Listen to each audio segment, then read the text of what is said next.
I was going to wait for the Penguin to finish before giving a review of the season, but every night I stream, I'm asked if I'm watching it and what my thoughts are, and I decided, you know what? Time to just throw the meat on the table. I'll let you have a little peek into my noggin here with my perspective on the Penguin.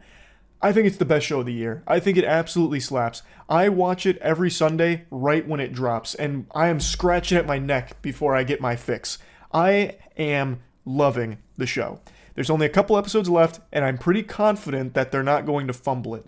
Now that I say that, I've probably put some evil out there in the world, and it's going to absolutely suck major ass in the last couple episodes, but if that happens, I'll look like a real fool. I'll look like an absolute clown, but I really think that it's going to stick the landing.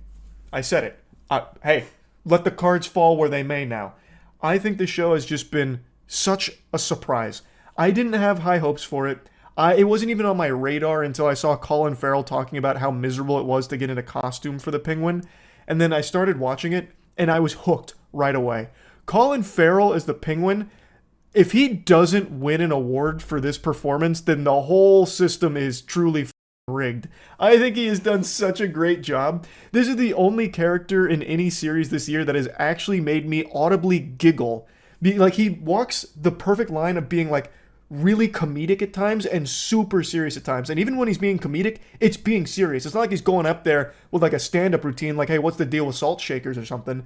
He is just so naturally entertaining in this role. I couldn't help but laugh at some of the shit that he was saying in the most tense situations. I absolutely love him in this role, and it's a damn shame that I don't think he will ever come back as the Penguin, because the way he describes the makeup process makes it sound like a saw trap. What a great season we're getting out of him for it. Like, the star that burns brightest burns out quickest, I guess. This is extraordinary. The writing on the show, I think, is so good.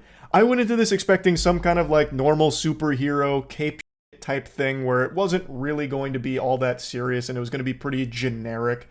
It's so far from that. This is not a superhero show at all. Yes, it's set in the Batman universe, but this is much more of like a mafia crime style show. It's all about the Penguin conniving, scrapping from the bottom to get to the top, doing anything necessary, lying to people, manipulating people, killing people, and making a friend along the way that he kind of corrupts to his side and becomes like the father figure of. His name is Victor. Victor is a great character. Like, Colin Farrell is by far the best part of the show, but it's not like he's putting the show on his back. It's not like it's entirely on his shoulders for this show being good.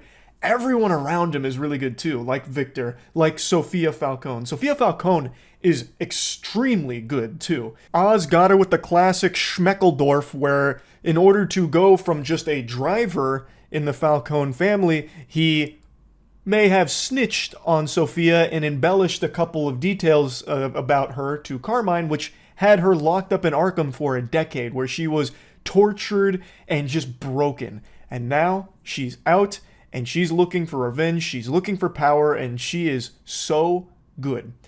I just think the entire world they're building here really has brought Gotham even more life. To see like the underbelly of Gotham, to see the drug trade, to see all of the crime families, I can't glaze it enough, to be honest. It's so surprisingly good because I went in with no expectations and I've been blown away. I really hope that I'm not proven wrong about it sticking the landing, because it has set up so many great pieces that I feel like it's a layup at this point. Every episode keeps one-upping itself. Like, I think it is only getting better. There hasn't really been a moment where I was like, oh, it's starting to fall off a little bit. Ooh, there's some cracks here. It hasn't. It's been so tight, and it is staying that way. It is not floundering. It's not going in weird directions. The only thing that I was a little skeptical of was the most recent episode had a pretty significant time jump. I'm not talking like years or anything. This isn't going to be like the post-time skip arc for the Penguin. Like, he's not going to come out here with a devil fruit power or anything. But it starts with him, well, the episode prior ends with him having the start of something, a little bit of something. And then this episode picks up with him now having a lot of something and a lot more of things, without getting into spoilers. And he kind of fills you in with how they got there, but the show just been like a grind. Like, you're seeing him grind, and now all of a sudden a lot of time passes, and I guess things just were kind of smooth sailing. So that was a little abrupt, but it's not a big deal. Like, it's not even a complaint, because I like where it goes right after that. It immediately picks up with the most intense it's ever been. Now with, I don't want to get into spoilers, but it's getting even more extreme. And I just really think that they've done a great job with having the main character be the bad guy. You know he's a villain, you know he's evil, but you can't help but root for him sometimes. This is a guy that started from the bottom. He was dealt a terrible hand in life. You see his mother is struggling with an illness that's taking away her mind. It's literally rotting her. And Oswald's doing everything he can to provide for her, to keep her safe, to keep her alive. And he gives these speeches to like the crime families about what he fights for.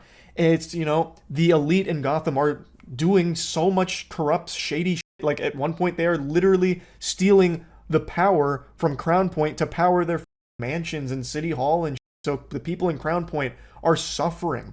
They have no heat, they have no food, no water, nothing.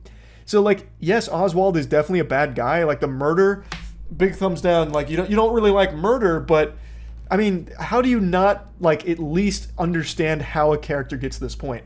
That's the sign of good writing, where you can kind of see where the villain is coming from. Now, of course, he's not a good guy. He's no fucking saint or anything. Nobody in the show is. I hate to keep comparing everything to Warhammer, but it's very much like Warhammer 40k, where everything's just grimdark. Like, there are no heroes, it's only villains, and only them doing things that are sensible, albeit morally wrong. Like, Oswald obviously wants power, but with the power comes him wanting to help his mother, help the people around him, and kind of like uplift like the ones that matter to him to a certain degree. Sophia Falcone, her whole family just threw her to the wolves to be tortured in Arkham, knowing full well she did nothing wrong. And like, you can see where these characters are coming from. They're not good guys, but they're not like cartoonishly evil, mustache twirling villains. And I can always appreciate that, because that is a hard thing to do, and the show just does it so well. Now, I don't want anyone to go into this show under the wrong impression. This is not like a high-octane action show. You're not going to be getting a ton of scenes with like heavy chugging power chords while guns are blaring, flopping, and blood spraying. It's not that kind of show. There is action in it, you know, gunfights that happen from time to time, but that's probably the smallest part of it. It's not a slow show. By no means is this show a slow burn at all, really. In fact, things move along a lot and it stays very tense.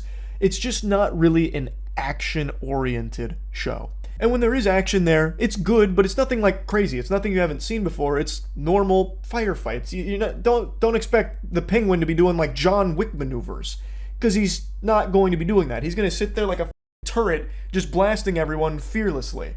And he does it really well. And there is some moments of like some gore that happens, like a character getting shot in the neck and then pissing blood out of it and all of that. But it's not the focal point of the show. The show is really at its best when you're watching Oswald Cobb get into a very sticky situation with a ton of his lies that are starting to collapse around him, and them starting to figure out, oh, this guy's a weasel and we'd be better off killing him. And they have him in what appears to be a checkmate position, and you have to wonder, how the is Oz going to get out of this? And somehow he's been finding ways that don't feel like just pulls or anything. They feel so logical. The way he's able to use people is incredible. Like, it's all very sensible. Like, nothing feels unearned or like you have to suspend disbelief. It all feels like, oh, like, he's making a good point. I can see why they wouldn't just put a bullet between his eyes. Like, I can see why people would get into bed with Oz after what he was just saying.